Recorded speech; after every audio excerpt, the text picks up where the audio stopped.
लेकिन पता नहीं ऐसी क्या परिस्थितियां हो गई हैं कि तीसरे देश को इसमें इन्वॉल्व कर लिया गया है। तो हमारी तो जो है क्लियर ये कहना तीसरे है। कौन से देश को इन्वॉल्व कर लिया? आप किसकी बात कर रहे हैं? भाई अरे आप यहीं रह रहे हैं या कहीं बाहर से आए हैं अभी? मैं तो हिंदुस्तान में रहता हिंदुस्तान हूँ। में रह रहे हैं। तो कल जिस वॉर को रुकने की आप बात कह रहे हैं वो हमारे यहाँ से उसकी घोषणा नहीं हुई है कि रुक तो गई। आप उसका वो नाम क्यों नहीं ले रहे? अमेरिका के राष्ट्रपति ने हाँ। ट्वीट किया है, उसके बाद हमारे यहाँ ब्रीफिंग हुई है, तब देश के लोगों को ये पता लगा है करे भाई ये तो रुक गया है। और वो भी किसके कहने पे? कि अमेरिका के राष्ट्रपति के कहने पे। तो हम तो उसी का नाम ले रहे हैं जिसके कहने पे वॉर रुकी है। आपने तीसरा देश कहा ना, तो इसलिए आप दाव लेने से या तो बच रहे हैं अमेरिका का और डोनाल्ड ट्रंप का। कतई नहीं बच रहे साहब। जो है ये देश का बच्चा बच्चा सरकार के साथ खड़ा था और ये कह दिया था कि सरकार जो फैसला लेगी हम उसमें सरकार के साथ हैं। लेकिन पता नहीं कल क्या ऐसी मजबूरी आ गई सरकार के सामने कि सरकार ने देश के लोगों को बताना उचित नहीं समझा। कोई बाहर बैठा है 7 समंदर पार, वो बता रहा है कि भाई ये रुकवा दिया है हमने। सुमति जी, एक तरफ तो पूरे देश के अंदर ये चर्चाएं फैलती रहती हैं कि मोदी जी के दोस्त हैं ट्रंप, और मोदी जी खुद कहते हैं कि मेरे मित्र हैं, उनकी चुनावी रैलियों में भी जाते हैं, लेकिन आईएमएफ फिर भी पाकिस्तान को फंड दे रही है। तो मोदी जी इसको रुकवा क्यों नहीं पाए, आईएमएफ ने जो फंड दिया है? अभी आप बात जो है ऐसे देखिए कि ऐसी क्या परिस्थिति आई है जो है कि तीसरे पक्ष को मान लिया। आज से पहले जब हमारे पास कुछ नहीं होता था उस टाइम बिल्कुल सतर होकर हिंदुस्तान खड़ा हो गया था। उन्होंने कहा था ना हम लेफ्ट वालों के साथ हैं ना हम राइट वालों के साथ हैं, हम हैं। ये एहसास करा दिया था पूरे वर्ल्ड को। जब हमारी अर्थव्यवस्था बहुत छोटी होती थी, आर्थिक स्थिति हमारी बहुत अच्छी नहीं, नहीं सवाल थी। ये है कि आईएमएफ ने ऐसे समय में 1.3 बिलियन डॉलर का वहाँ पर कर्ज दे दिया, जबकि पाकिस्तान जो है वो पैसों का कहाँ इस्तेमाल कर रहा है पूरी दुनिया जानती है। तो आईएमएफ को ऐसे मौके पर वहाँ फंड देना चाहिए था। सवाल इस पर उठ रहा है। अब ये सवाल आप जो है ऐसे करके उठाइए कि ये हमारी सरकार कर क्या रही थी, वहाँ सरकार कैसे फेल हो गई कि उसको फंड मिल गया। ये तो सरकार को पहल करनी चाहिए थी। यही तो विदेश नीति फेल हो रही है सरकार की, और क्या हो रहा है। हम तो ये मानेंगे कि सरकार जो है यहाँ जितना प्रयास यहाँ अपनी छवि को चमकाने में कर रही है, यदि इसका 10% भी वहाँ लगाई होती तो हो सकता है वहाँ सफलता मिल जाती, उसको पैसे नहीं मिल पाते। लेकिन ये सरकार की विफलता है और बिल्कुल खुलेआम दिखाई दे रही सरकार की विफलता है। तो यही तो सवाल उठाए जा रहे हैं। हम लोग क्या कह रहे हैं, यही तो मांग कर रहे हैं। 2 बार सर्वदलीय बैठक बुलाई है, लेकिन माननीय मोदी जी एक भी बैठक में उपस्थित नहीं रहे। तो पहली मांग तो सरकार से ये है कि सर्वदलीय बैठक बुलाई जाए, इसमें माननीय प्रधानमंत्री जी उपस्थित रहें, समय दें। और दूसरी मांग ये है कि फिर पार्लियामेंट का सेशन भी बुलाया जाए और उसमें ये बताया जाए कि किन परिस्थितियों में तो हमें ये सब करना पड़ा और किन परिस्थितियों में हमें ये ऑपरेशन सिंदूर जो रोकना पड़ा। क्या परिस्थितियां रहीं उस पर संसद में खुल के चर्चा हो, कहीं कुछ देश से छिपा नहीं रहे कि क्या बात थी, क्यों हुई, कैसे हुई। लेकिन ये भी तो कहा जाता है कि मोदी जी का डंका तो पूरे विश्व में बजता है। हर देश के अंदर मोदी जी का डंका। इतनी विदेशी यात्राएं जितनी मोदी जी ने की है, तो देश का नाम ऊपर किया, विश्व गुरु बनाने की तरफ लेकर गए हैं। फिर ये आईएमएफ वाला सवाल, कितना डंका बज रहा है हमने खूब देख लिया है। आज आप दाएं बाएं की बात मत कीजिए। आज तो केवल और केवल देश का बच्चा बच्चा ही सरकार से ये कह रहा है कि आप जो है सर्वदलीय बैठक बुलाइए और पार्लियामेंट में इस पर बहस कीजिए, बताइए देश को। देश ये जानना चाह रहा है। आप पहले नहीं निकल के आए। आप बता तो रहे लोग, पोस्टर लग रहे हैं उसके अंदर मोदी जी का, अमित शाह का और रक्षा मंत्री का, तीनों के फोटो लग रहे हैं, और उसमें लिखा है कि मोदी जी के नेतृत्व में हमारे देश ने मुंहतोड़ जवाब दे दिया। एक तरफ आप किसी भी चैनल को उठा के देख लीजिए, एक तरफ तो ये चल रहा है कि सीमा पे शांति रही और दूसरी तरफ ये चल रहा है कि सीज फायर का उल्लंघन किया। अब किस खबर पे विश्वास कर लूँ मैं, आप ये बताइए। कोई है, एक तरफ तो प्रवक्ता ये आके कह रहे हैं बीजेपी वाले कि भाई जिंदाबाद जिंदाबाद हो गई, और दूसरी तरफ जो है जम्मू कश्मीर के वो भी चुने हुए व्यक्ति हैं, वो ये कह रहे हैं कि वहाँ रात भर फायरिंग होती रही है।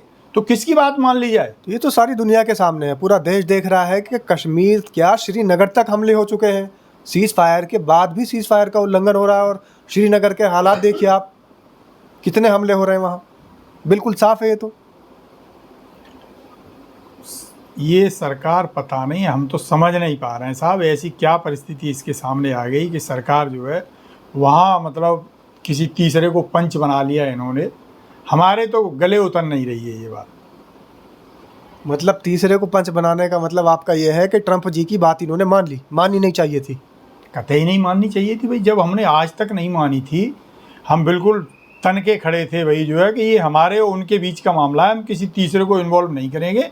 आज तक के जो समझौते हुए इसका मतलब आप सबको वो ठुकराए दे रहे हो। हमारे यहाँ संसद ने 1994 में एक प्रस्ताव पास किया था कि पीओके हमारा है और हमारी भारत सरकार की ये पहल रहेगी, हम मौके की तलाश में रहेंगे कि कब हमें मौका मिलता है उसको हम भारत में बुलाएंगे। अभी कितना अच्छा मौका मिला आया था हमारे पास जो है, वो आया हुआ मौका गंवा दिया। मतलब आप मान लिए जो वो कहते हैं कि जीती हुई बाजी को ये क्यों हार रहे हैं, हमारी तो समझ से बिल्कुल परे है साहब। अब आपको जो कहना है आप अपने हिसाब से इंटरप्रेट करते मोदी जी रहिए। ने तो मान ली ट्रंप की बात, लेकिन पाकिस्तान तो बिल्कुल बात नहीं मान रहा है, वो तो लगातार सीज फायर का उल्लंघन कर रहा है। तो ऐसे में मोदी जी को तो फिर कदम उठाने चाहिए थे, लेकिन अभी तक तो बैठक में भी नजर नहीं आ रहे। वही सब तो कहा जा रहा है जो है, और क्या कहा जा रहा है भाई। हम सब विपक्ष, पूरा विपक्ष खड़ा था, देश का बच्चा बच्चा खड़ा था, कह दिया था सरकार फ्री हैंड है। आप विपक्ष से क्या अपेक्षा करते हैं, जो भी आप अपेक्षा रखते हैं देश हित में। और एक और जान लीजिए, हमारे नेता हैं आप माननीय सचिन पायलट जी पुणे ड्रेस पहन के और वहाँ आर्मी के कैंप में चले गए थे। उन्होंने कहा था पहले देश उसके बाद पार्टी। तो मोदी जी की वीडियो तो बड़ी वायरल हो रही है जिसमें आर्मी की उन्होंने ड्रेस पहनी है और वो जो एयरफोर्स का जेट है उसके अंदर बैठ के उड़ान भर रहे हैं।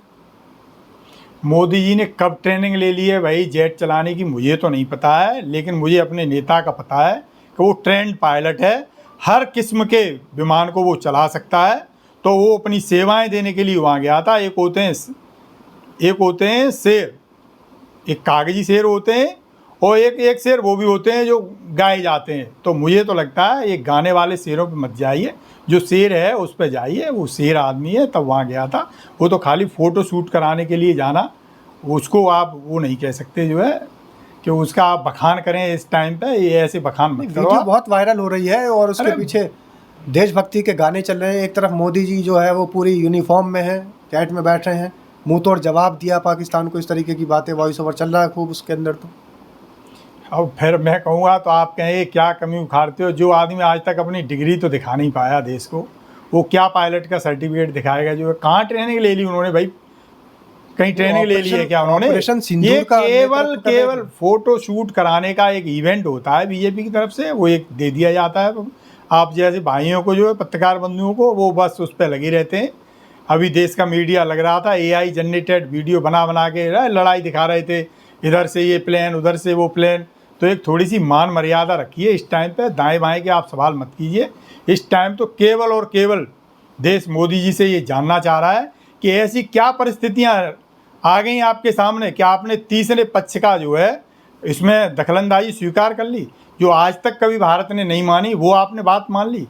तो आप वही सवाल हमारी तरफ से अभी खड़ा हुआ है, हम इधर उधर की बात नहीं करेंगे। हम केवल और केवल एक ही बात कर रहे हैं आज की डेट में कि संयुक्त अधिवेशन बुलाया जाए और उसमें इस पर चर्चा हो।